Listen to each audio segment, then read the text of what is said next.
மத்திய கிழக்கில் ஏற்பட்டிருக்கின்ற யுத்த நிலைமை காரணமாக இலங்கைக்கு 2 விதமான பாதிப்புகள் ஏற்படும் என்று சொல்லி எதிர்ப்பு கூறப்பட்டிருக்கிறது. அதென்ன 2 விதமான பாதிப்புகள்? அது குறித்து விரிவாக விளக்கமாக இந்த காணொளியில் பார்க்கலாம். நீதிமன்றத்தினுடைய உத்தரவுக்கு அமைய போலீசார் பெருமளவிலான போதைப் பொருட்களை எரியூட்டி அளித்திருக்கிறார்கள். அவற்றினுடைய விவரங்களையும் பார்க்கலாம்.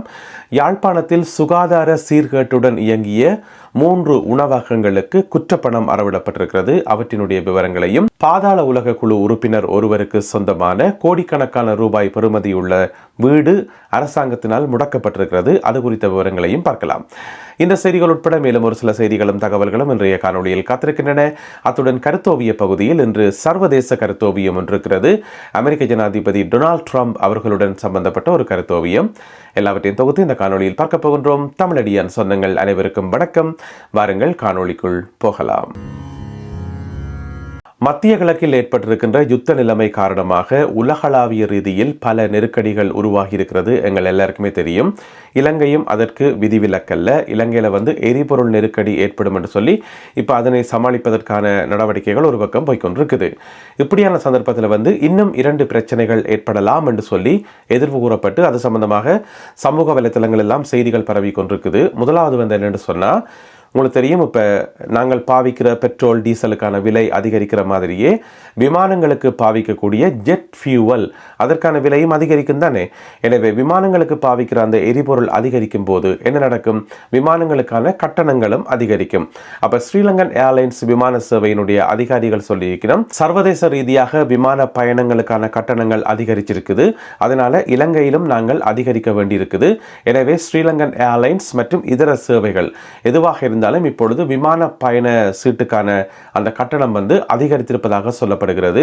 இது அந்த ஜெட் ஃபியூவலுக்கான விலை அதிகரித்ததன் காரணமாக ஏற்பட்ட ஒரு மாற்றம். அப்ப விமான பயண டிக்கெட்டுக்கான விலை அதிகரிக்குது என்று சொன்னால் அடுத்த கட்டம் என்ன நடக்கும்?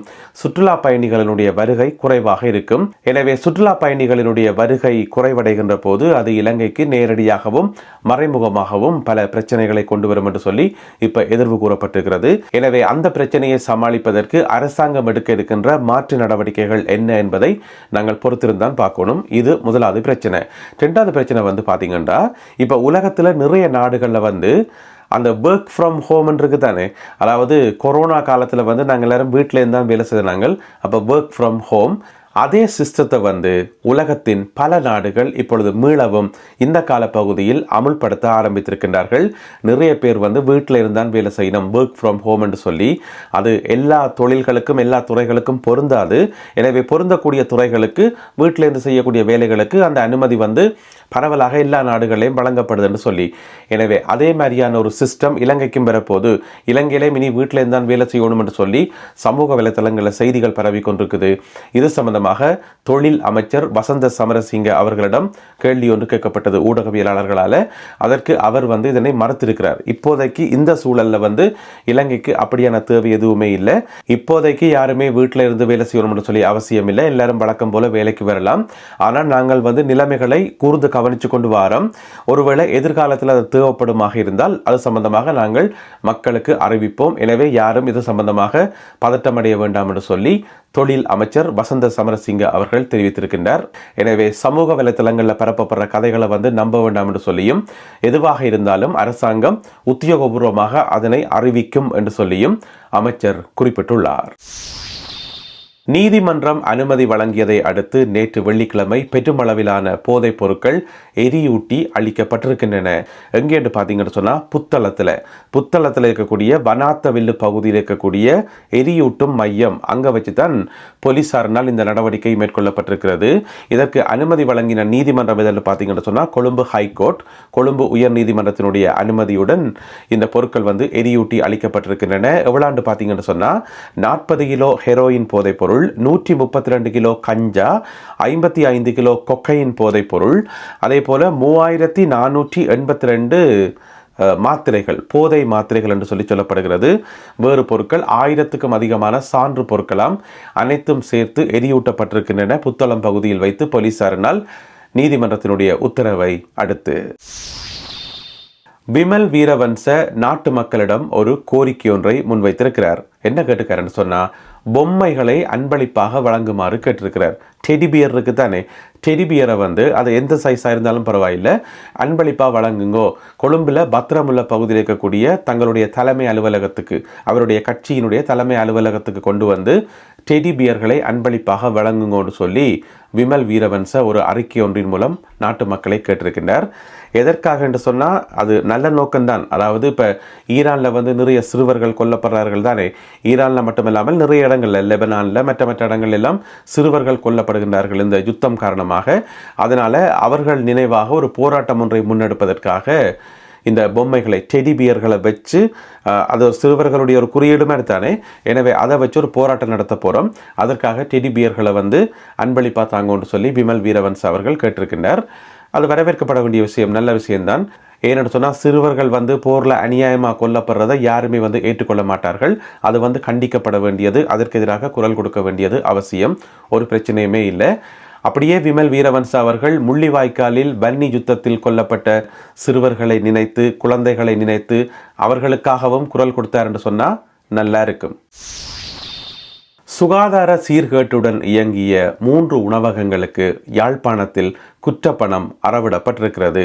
இந்த 3 உணவகங்களும் எங்கே இருக்குன்னு பார்த்தீங்கன்னு சொன்னால், வல்வெட்டித்துறை நகரசபை எல்லைக்குள் இருக்கின்ற 3 உணவகங்களாம். பல்வேறு குறைபாடுகளுடன் இந்த 3 உணவகங்களும் இயங்கியதை அடுத்து சுகாதார பரிசோதகர்கள் மேற்கொண்ட பரிசோதனைகளில் இது வந்து தெரிய வந்ததை அடுத்து அவர்களுக்கு எதிராக இப்பொழுது குற்றப்பணம் அறவிடப்பட்டிருக்கிறது நீதிமன்றத்தால். என்னென்ன பிழைகள் என்று சொன்னால், ஒன்று வந்து மருத்துவ சான்றிதழ் இல்லையாம், மருத்துவ சான்றிதழ்கள் இல்லாமல் உணவகங்களை வச்சு நடத்தி இருக்கிறோம் முதலாவது. ரெண்டாவது வந்து அளவுக்கு அதிகமாக பிளாஸ்டிக் பைகளை வந்து பாவித்தார்களாம் என்று சொல்லி, உணவுப் பொருட்களுக்கு என்று சொல்லி வேறு கண்டெய்னர்ஸ் இருக்குத்தானே, அதுகளை பாவிக்காமல் பிளாஸ்டிக்குகளை வந்து அளவுக்கு அதிகமாக பாவித்தார்கள் என்று சொல்லி. மூன்றாவது வந்து பணியாளர்கள் சுத்தமாக இல்லை, ஒழுங்காக ஷேவ் எடுக்காமல், ஒழுங்காக வந்து நிகமெல்லாம் வெட்டாமல், இந்த மாதிரி அதாவது தனிப்பட்ட சுகாதாரத்தை பேணாமல் உணவகங்களில் வேலை செய்தார்கள் என்று சொல்லி, இந்த மாதிரியான குற்றச்சாட்டுகளின் அடிப்படையில் 3 உணவகங்கள் தெரிவு செய்யப்பட்டு அவர்களுக்கு 84,000 ரூபாய் குற்றப்பணம் அறவிடப்பட்டிருக்கிறது. பருத்தித்துறை நீதவான் இந்துஜா சிவலிங்கம் அவள் தான் இந்த தீர்ப்பை வழங்கியிருக்கிறார், இந்த குற்றப்பணத்தை வந்து அறவிட்டிருக்கிறார். இப்படியாக 3 உணவகங்களுக்கு, பருத்தித்துறை நகரசபை எல்லைக்குட்பட்ட 3 உணவகங்களுக்கு இந்த குற்றப்பணம் அறவிடப்பட்டுள்ளது. பாதாள உலக குழு உறுப்பினர் ஒருவருடைய 4 கோடி ரூபாய் பெறுமதியான 3 மாடி வீடு, அந்த வீடு வந்து நேற்று 13ஆம் தேதி அரசாங்கத்தினால் முடக்கப்பட்டிருக்கிறது. அந்த வீடு வந்து நீ அரசாங்கத்துக்கு தான் சொந்தம் என்று சொல்லி முடக்கப்பட்டிருக்கிறது. சட்டவிரோத சொத்துக்கள் சம்பந்தமான விசாரணைகளை மேற்கொள்கின்ற PCIDனர், அதாவது சிஐடியில் வந்து இன்னும் ஒரு பிரிவு PCID என்று சொல்லி அவர்களால் இந்த வீடு வந்து முடக்கப்பட்டிருக்கிறது. இந்த வீடு வந்து ஜாஎல பகுதியில் இருக்கக்கூடிய 3 மாடி வீடாம். அப்போ அந்த பாதாள உலக குழு உறுப்பினருடைய பேர் என்னென்று பார்த்தீங்கன்னு சொன்னால் மனோஜ் சுரங்க லியனகே. மனோஜ் சுரங்க லியனகே அது மட்டும்தான் பேரா, இன்னும் ஒரு பேர் இருக்கணுமே என்று சொல்லி நீங்களே கேட்பீங்களே. என்னென்னு சொன்னால் பாதாள உலக குழுக்காரருக்கு வந்து எப்போவுமே ஒரு அடமொழி இருக்கும், ஒரு பட்டப்பேர் ஒன்று இருக்கும். இவருடைய பட்டப்பேர் என்று சொன்னால் பட்டுவத்த சாமர என்று சொல்லி, அந்த பட்டுவத்த என்ற ஊரை வந்து தன்னோட சேர்த்துட்டார். எனவே பட்டுவத்த சாமர என்று சொல்லப்படுற இந்த பாதாள உலக குழு உறுப்பினருடைய 4 கோடி ரூபாய் பெறுமதியான அந்த வீடு நேற்று முடக்கப்பட்டிருக்கிறது. இதுக்கு முதல் பார்த்தீங்கன்னு சொன்னால் அந்த வீட்டில் வந்து ஒரே துப்பாக்கி சூடலாம், மாற்றி யாரோ வந்து சுட்டபடியாம். சரி என்று அந்த தொல்லை தாங்க முடியாமல் என்ன சரிக்கணும், அந்த வீட்டை வந்து முதியோர் இல்லமாக மாற்றி முதியோர்களை கொண்டு வந்து தங்க வச்சிடாம். ஓகே, முதியோர் இல்லமாக மாற்றினா நீ எந்த பிரச்சனை ஒன்றும் இருக்காது. நான் நினைக்கிறேன் இந்த சாமரை வந்து வெளிநாட்டில் இருக்கார் போலக்கு, அதனால் முதியோர் இல்லமாக மாற்றுவோம். கொஞ்ச காலமாக முதியோர் இல்லமாக இயங்கினதாம். பிறகு பார்த்தா அப்பவும் துப்பாக்கி சூடு ஓயே இல்லையாம், திரும்பவும் வந்து சுட்டு கொண்டிக்கணும், வீட்டை நோக்கி சுடி நம்ம வந்து. அதுக்கு பிறகு பார்த்துச்சு சரிப்பட்டு வரான்னு சொல்லி போட்டு இப்போ அரசாங்கம் அந்த வீட்டை முடக்கியுள்ளது. அடுத்ததாக இன்றைய கருத்தோவியம், இது சர்வதேச கருத்தோவியம். இதில் பார்த்தீங்கன்னு சொன்னால் ஒரு கோட்டை மாதிரி ஒன்று இருக்குது. அந்த கோட்டைக்கு நடுவில் எழுதப்பட்டிருக்கிறது ஈரானுடன் யுத்தம். எனவே ஈரானுடன் யுத்தம் என்று சொல்லப்படுற ஒரு கோட்டை என்று வைங்கவன். அதுக்கு வந்து முன்னுக்கு வந்து என்ட்ரன்ஸ் இருக்குது, அங்கால வந்து எக்ஸிட் இருக்குது. அப்போ என்ட்ரன்ஸ் வந்து திறந்து தான் கிடக்குது, அதுக்குள்ளே வந்து ஒரு ஆள் நுழைஞ்சிக்கார். அவர் தான் அமெரிக்க ஜனாதிபதி டொனால்ட் ட்ரம்ப்.